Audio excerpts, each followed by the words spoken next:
हाँ तो भाई क्लास 10th वालों, अगर आप भी अपने बोर्ड का एग्जाम 2027 में देने वाले हो तो केवल और केवल ये 5 काम आपको करने हैं, जिससे आप अपने बोर्ड एग्जाम में 95% आसानी से ला सकते हैं। ये 5 काम कौन से हैं यहाँ पर आज इस वीडियो में बताने वाला हूँ। इन 5 काम को आपको प्रॉपर फॉलो करना है, आसानी से, आराम से, इत्मीनान से। अगर आप फॉलो करते हो, एंड तक इस वीडियो को देखते हो और सभी चीजों को अगर अच्छे से फॉलो करते हो तो 95+ लाने से कोई नहीं रोक सकता मेरे भाई। इस वीडियो को एंड तक बने रहना, आपको सभी पॉइंट्स को फॉलो करते हुए चलना है। तो पहला काम या पहला पॉइंट क्या है, प्रतिदिन यानी डेली आपको 3 घंटे पढ़ना है। कितने घंटे? 3 घंटे। 5 घंटे नहीं बोल रहा हूं ना, इस 8 घंटे बोल रहा हूं। 8 8 10 10 घंटे पढ़ने के लिए मैं बिल्कुल भी नहीं कह रहा हूं। यहाँ पर केवल 3 घंटे अगर आप प्रॉपर पढ़ते हो तो यहाँ पर आसानी से आपके 95% आ जाएंगे। इन 3 घंटे को कैसे रेगुलरली आपको प्रॉपर मैनेज करना है, वो सारी चीजें यहाँ पर मैंने लिखी हुई हैं। तो मैंने क्या लिखा है यहाँ पर, MWF और TTS रूल अगर आप प्रॉपर फॉलो करते हो तो ये 3 घंटे में आपको रेगुलर कौन कौन से सब्जेक्ट्स पढ़ने हैं मैंने यहाँ पर लिखा हुआ है। तो यहाँ पर क्या लिखा है, MWF का मतलब क्या है, पहले इसका मैं आपको डिटेल में बता देता हूँ। M का मतलब हो गया मंडे, W का मतलब वेडनेसडे और F का मतलब हो गया फ्राइडे, यानी कि सोमवार, बुधवार और शुक्रवार। और यहाँ पर ट्यूसडे, थर्सडे, सैटरडे यानी कि मंगलवार, बृहस्पतिवार और शनिवार के दिन आपको ये सब्जेक्ट्स पढ़ने हैं इतनी इतनी देर। और यहाँ पर MWF यानी इन दिनों में आपको गणित, विज्ञान, हिंदी, संस्कृत या फिर अगर आपने कला लिया है तो कला, यानी कि 1 घंटे आपको गणित देना है, गणित पर 1 घंटे आपको साइंस पढ़ना है, उसके बाद आधा घंटा हिंदी पर देना है और उसके बाद आधा घंटा संस्कृत या फिर कला पर। सपोज जैसे मैं एग्जांपल लेकर के आपको बता दे रहा हूं, जैसे आप मंडे, आपका मंडे को दिन है, ठीक है, मंडे का दिन है, तो मंडे के दिन आप केवल और केवल कितने सब्जेक्ट पढ़ेंगे? 4 सब्जेक्ट। कौन कौन से? मैथमेटिक्स, साइंस, हिंदी, संस्कृत या फिर कला। अगर आपने संस्कृत लिया है तो संस्कृत, कला लिया है तो कला। अब उसके बाद इन पर हिंदी और संस्कृत पर आपको जो सब्जेक्ट, ये जो छोटे छोटे सब्जेक्ट है, इन पर आधे आधे घंटे देने हैं। बाकी इन पर आपको डेली 1 1 घंटा प्रॉपर देना है। उसके बाद बाकी TTS पर आते हैं। यहाँ पर गणित, देखिए यहाँ पर मैंने प्रॉपर क्या आपको बताया हुआ है कि डेली आपको मैथमेटिक्स पढ़ना है, डेली आपको साइंस पढ़ना है।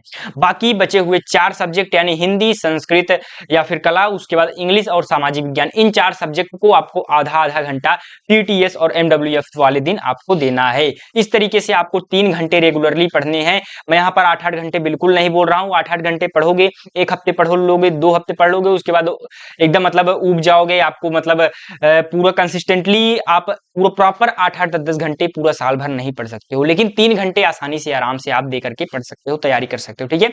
उसके बाद दूसरा पॉइंट क्या है, दूसरे पॉइंट पर आते हैं। दूसरा काम आप क्या करना है, NCERT से पढ़ाई शुरू करो।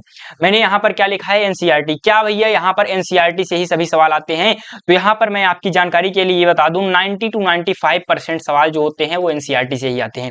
यानी 90 से 95% जो सवाल, यानी 70 में से, जैसे 70 अंक का पूर्णांक होता है, उसमें से आपका लगभग क्या कहते हैं 60+, 65+, 55+ अंक के सवाल NCERT से ही आते हैं। तो यानी कि आपको सबसे पहले NCERT ही पढ़ना है। उसके बाद आप कोई भी क्वेश्चन बैंक से तैयारी कर सकते हो, उसके बाद आप PYQ हल कीजिए और बाकी सब मॉडल पेपर्स वगैरह ये सारी चीजें आप हल कर सकते हैं, ठीक है।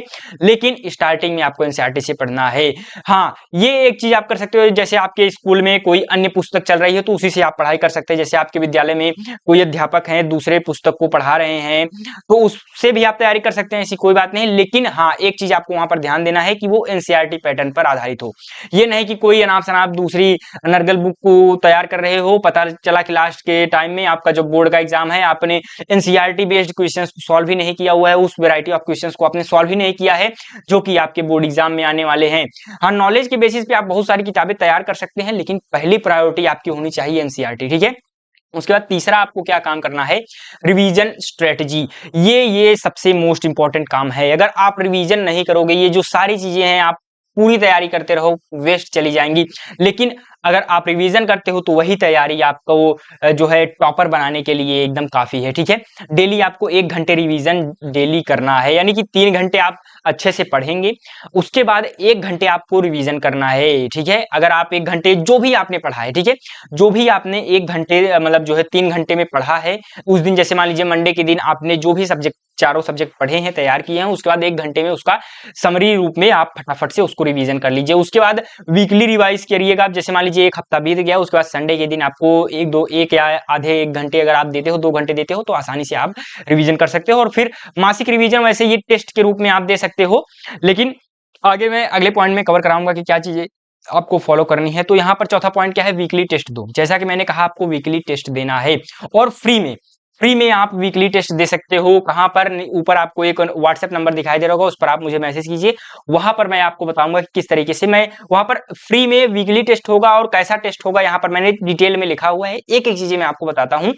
साप्ताहिक टेस्ट लिया जाएगा यानी वर्णनात्मक प्रश्नों का, ऑब्जेक्टिव क्वेश्चन नहीं, वर्णनात्मक यानी थ्योरेटिकल क्वेश्चन होंगे, यानी कि जैसे पदार्थ क्या है या फिर रासायनिक अपक्रियाएं क्या है, उसका समीकरण लिखिए, रासायनिक अपक्रियाओं को संतुलित कीजिए, संयोजन अपक्रिया क्या है, वियोजन अपक्रिया क्या है, कर्डिम 2 अपरिमेय संख्या है, इसको सिद्ध कीजिए। तो इस प्रकार से मैं टेस्ट लूंगा। ये नहीं कि ऑब्जेक्टिव क्वेश्चन कर्डिम 2 परिमेय संख्या है या फिर अपरिमेय संख्या, ऑब्जेक्टिव क्वेश्चन नहीं, वहां पर मैं वर्णनात्मक प्रश्नों का आपका टेस्ट लूंगा, उसकी कॉपी भी चेक करूंगा, ऐसा नहीं है, ठीक है। कॉपी भी चेक की जाएगी, रिजल्ट भी बताया जाएगा। आगे मैं कोर्स जो है लॉन्च करूंगा, वहां पर फ्री में आपको बताऊंगा क्या चीजें आपको फॉलो करनी है, लेकिन अभी के लिए आप इन चीजों को जान लीजिए।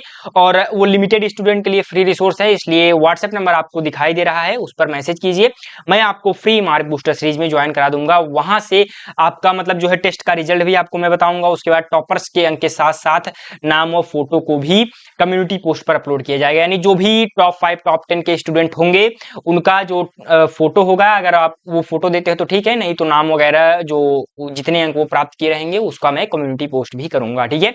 और यूट्यूब पर भी अगर वो कहेंगे तो उनकी कॉपी चेक करके यूट्यूब पर भी मैं अपलोड करूंगा। तो ओवरऑल ये चीजें आपको मिलेंगी। और वीकली टेस्ट अगर आप देते हो, ये मतलब रामबाण साबित होगा आपके लिए, अगर आप प्रॉपर अगर साल भर अच्छे से टेस्ट देते हो। और ये टेस्ट का लेवल कैसा रहेगा, जैसा कि आपके बोर्ड एग्जाम में क्वेश्चंस पूछे जाने वाले हैं वही क्वेश्चंस यहाँ पर रखे जाएंगे, जो आपके बोर्ड के एग्जाम में 2027 में प्रश्न आने वाले हैं सभी सब्जेक्ट्स में, वही क्वेश्चंस यहाँ पर रखे हुए होंगे। आप जब एग्जाम में बैठोगे लगेगा कि आप टेस्ट ही दे रहे हो मेरा, ठीक है। तो वो चीजें हैं। अब पांचवें और आखिरी पॉइंट पर आते हैं, ये सबसे इंपॉर्टेंट पॉइंट है बहुत सारे स्टूडेंट, और यही ऐसा पॉइंट है जिससे कि एक स्टूडेंट टॉपर बनता है। 70%, 80%, 85% सभी के आ जाते हैं, उसके बाद 90%, 90%, 95% लाने के लिए ये जो फैक्टर होता है, इस पर स्टूडेंट ज्यादा ध्यान नहीं देते और वही वो गलती करते हैं और टॉपर की रेस से बाहर हो जाते हैं। तो आपको क्या करना है, आंसर राइटिंग स्किल। ये AWS का मतलब क्या है, answer writing skill and paper attempting strategy, या जिसको स्मार्टेस्ट स्ट्रेटजी, स्ट्रेटजी नहीं स्मार्टेस्ट स्ट्रेटजी, जिसको मैं पास कह सकता हूं, PASS, यानी पेपर अटेम्प्टिंग स्मार्टेस्ट स्ट्रेटजी। अगर आप इसको अगर प्रॉपर फॉलो करते हो मेरे भाई, यहाँ पर अगर ये काम मेरे ऊपर छोड़ दो, ये चीजें मैं आपको सिखाऊंगा। फ्री मार्क बूस्टर सीरीज आप ज्वाइन कीजिए, वहां पर फ्री में टेस्ट दीजिए, ये चीजें मैं आप प्रॉपर वहां पर सिखाने वाला हूं, किस तरीके से आपका आंसर राइटिंग स्किल धीरे धीरे इंप्रूव होते हुए एक टॉपर की कैटेगरी में चला जाएगा। राइटिंग आपकी उतनी अच्छी नहीं बनती, लेकिन फिर भी लिखने का तरीका मैटर करता है। राइटिंग बनना ना बनना वो दूसरी सेकेंडरी चीज है, लेकिन एक जो आंसर राइटिंग स्किल होता है, इन दोनों में डिफरेंस होता है। एक राइटिंग सुधारना और एक आंसर राइटिंग स्किल में, दोनों में अंतर होता है। वो मैं आपको डिटेल में बताऊंगा किस तरीके से आपको आंसर राइटिंग स्किल सुधारनी है, उस पर मैं बाद में आपको बताऊंगा। बस तुम्हें क्या करना है मेरे भाई, आपको फ्री मार्क बूस्टर सीरीज में ज्वाइन हो जाना है। तो ऊपर लिंक दिखाई दे रहा है, उस पर ज्वाइन हो जाइए और अपने बोर्ड एग्जाम में अच्छे से अच्छा स्कोर करके लाइए, ठीक है। और साथ ही साथ यहाँ पर जो है, जाने से पहले स्क्रीन पर आपको एक वीडियो दिखाई दे रहा होगा, जहां पर हिंदी का सिलेबस मैंने बताया हुआ है, एग्जाम पैटर्न बताया हुआ है, उसको देखिए। और उसके बाद बाकी सभी कोर्सेज वगैरह जो भी लॉन्च होनी है मैं आपको वहां पर बताऊंगा। तो इसी के साथ चलते हैं मेरे मित्रों, धन्यवाद, राधा स्वामी।